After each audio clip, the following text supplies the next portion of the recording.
వర్షాకాలంలో కూడా ఆంధ్ర రాజకీయాలు మంటల్ని రాజేస్తున్నాయి. వైసీపీ, కూటమి నేతల మధ్యన మాటల తూటాలు పేలుతున్నాయి.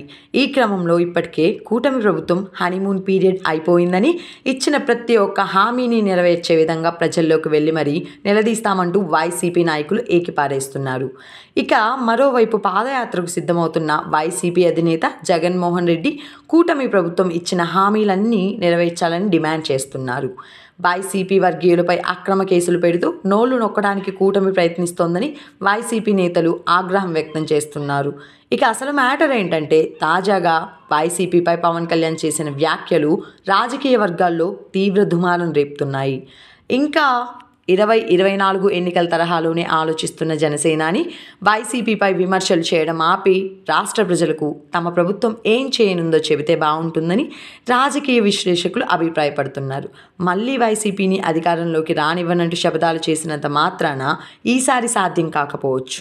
ఎందుకంటే 2024 ఎన్నికలకు 2029 ఎన్నికలకు చాలా తేడా ఉంటుంది.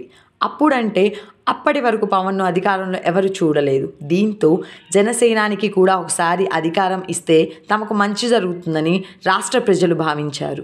అంతేకాదు, కూటమి ప్రభుత్వంలో మిత్రపక్షంగా ఉన్నప్పటికీ ప్రజా సమస్యలపై ప్రభుత్వాన్ని నిలదీసే శక్తి జనసేనానికి ఉందని నమ్మి ప్రజలు ఓటేశారు. కానీ ఏడాదికే సత్తా ఏంటో అందరికీ అర్థమైపోయిందని జనసేన పార్టీ నేతలే పెదవి విరుస్తున్నారు.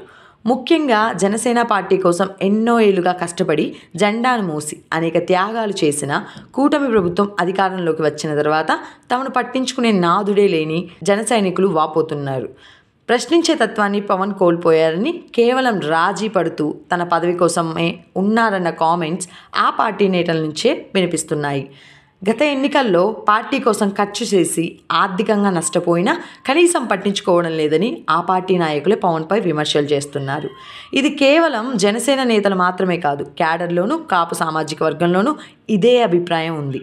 పవన్ కళ్యాణ్ ఉప ముఖ్యమంత్రి అయిన తర్వాత తమను పూర్తిగా పక్కన పెట్టేశారని బహిరంగంగానే చెబుతున్నారు. నియోజకవర్గాల్లో టీడీపీ నేతలు తమను పట్టించుకోవడం లేదని గోడు వెళ్ళబోసుకుంటున్నా పట్టించుకునేవారు లేరని పవన్ వర్గీయులు ఆవేదన చెందుతున్నారు.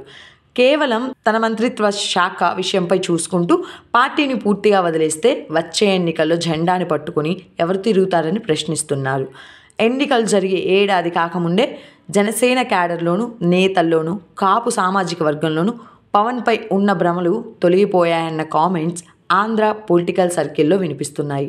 మరోవైపు రాష్ట్ర ప్రజల్లో కూడా పవన్ కళ్యాణ్ ఈ ఏడాది కాలంలోనే పలుచన అయ్యారని చెప్పక తప్పదు.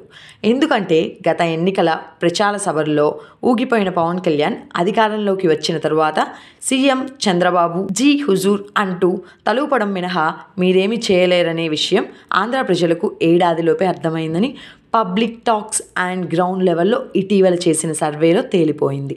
ప్రభుత్వంలో ఉంటూ అధికార పక్షాన్ని నిలదీయమని ఎవరై చెప్పడు, కానీ కనీసం ముఖ్యమైన ప్రజా సమస్యల విషయంలో చంద్రబాబు వద్ద ప్రస్తావిస్తూ వాటి పరిష్కారానికి కృషి చేయకుండా వైసీపీని మళ్ళీ అధికారంలోకి రానివ్వనంటూ రెచ్చిపోయి శపథాలు చేసినంత మాత్రాన వచ్చే ఎన్నికల్లో ఓట్లు పడవని రాజకీయ నిపుణులు అభిప్రాయపడుతున్నారు. ఇప్పటికైనా జగన్పై పడి ఏడవడం ఆపి తమ పాలనపై సమీక్ష చేసుకుని ప్రజా సమస్యలను పరిష్కరించడంలో భాగస్వామి కావాలని, లేకుంటే ఈసారి ఎంతమంది కలిసి వచ్చినా జగన్ని ఓడించలేరని పవన్ ఓవర్ యాక్షన్ డైలాగ్స్కు ప్రజలే కౌంటర్లు ఇస్తున్నారు. అధికారంలోకి వచ్చి ఏడాది అయినా ఇచ్చిన హామీలు అమలు చేయడంపై దృష్టి పెట్టకుండా ఎల్లో మీడియా అండతో జగన్పై ప్రతిరోజు తప్పుడు వార్తలను ప్రచారం చేస్తూ పాలన సాగిస్తుందని కూటమి ప్రభుత్వం విమర్శలు చెలరేగుతున్నాయి.